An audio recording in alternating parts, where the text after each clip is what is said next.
Bonjour. Que pouvait-il annoncer? Du sang et des larmes? Dans ce dossier, tout est pure décision politique et non sanitaire, et n'aboutissant qu'à reculer un peu la remontée inexorable tout en emmerdant un maximum l'ensemble de la population. Hier soir, le père Fouettard a parlé pour ne rien dire, sinon nous annoncer que la situation se dégrade. On le savait déjà, car le pari d'Emmanuel Macron qui consistait à croire que tout allait s'améliorer sans autre mesure que le couvre-feu est un échec. Gouverner, c'est prévoir et non pas parier. Il n'y a pas assez de vaccins disponibles. Comme il n'y a pas assez de vaccins disponibles, rien ne sert d'annoncer leur efficacité. Que font les chefs d'État et l'Europe pour remédier à la pénurie?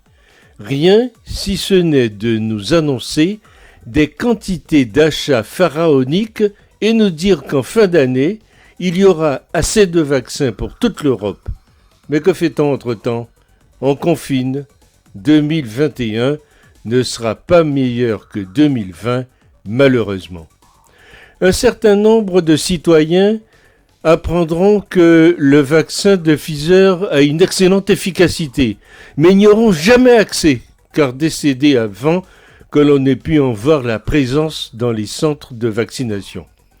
Les vaccins, c'est là le problème.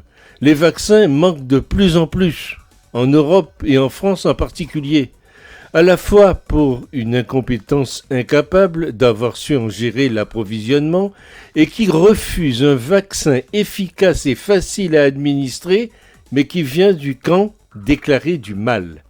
Au point qu'aucun calendrier n'est connu pour les 65-74 ans, pour lequel le vaccin d'AstraZeneca est déconseillé, mais que nos brillants gouvernants voudraient quand même envisager lorsqu'ils seront enfin disponibles.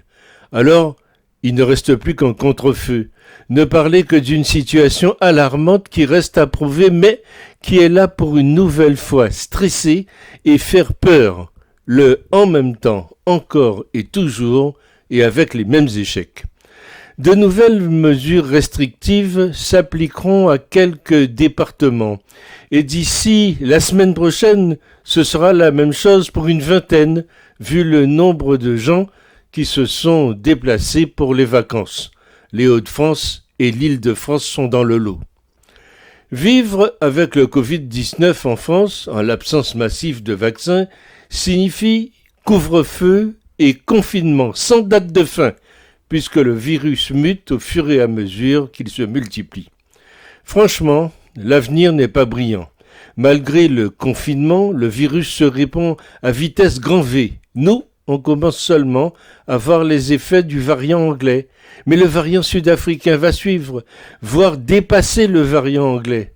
Avec quelles conséquences? Personne ne peut le prédire.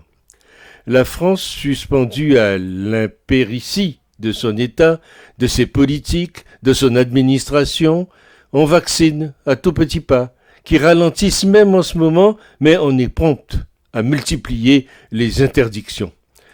Heureusement, on attend beaucoup du brillant comité citoyen de vaccination, une nouvelle invention de l'inspecteur gadget de la France qui livre son précieux ressenti de café du commerce au CES, institution indispensable de l'inutile. Pendant ce temps, on nous amuse avec les menus sans viande des écolos islamistes de Lyon, pain en verre, qui permettent surtout d'éviter d'afficher des repas sans porc. Ainsi va la décadence de nos élites. Je regarde aujourd'hui les courbes dans l'Internet. Hospitalisation stable, dit-on.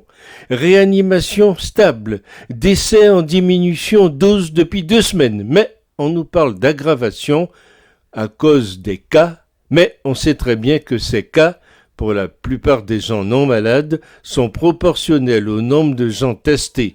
Or, la campagne actuelle pousse des gens angoissés à se faire tester, d'où une légère augmentation. Je ne vois que deux raisons possibles pour expliquer cette désinformation. Soit une rivalité profonde entre le ministre de la Santé et les médecins du système et le président de la République, soit un stratagème avec la complicité des ministres pour faire passer Emmanuel Macron comme un sauveur parce qu'il ne reconfinera pas, évidemment. Quel cirque! Comment s'y retrouver dans cette grosse pagaille? Vivement 2022 et la fin de l'épidémie de mensonges, loin du baratin politicien.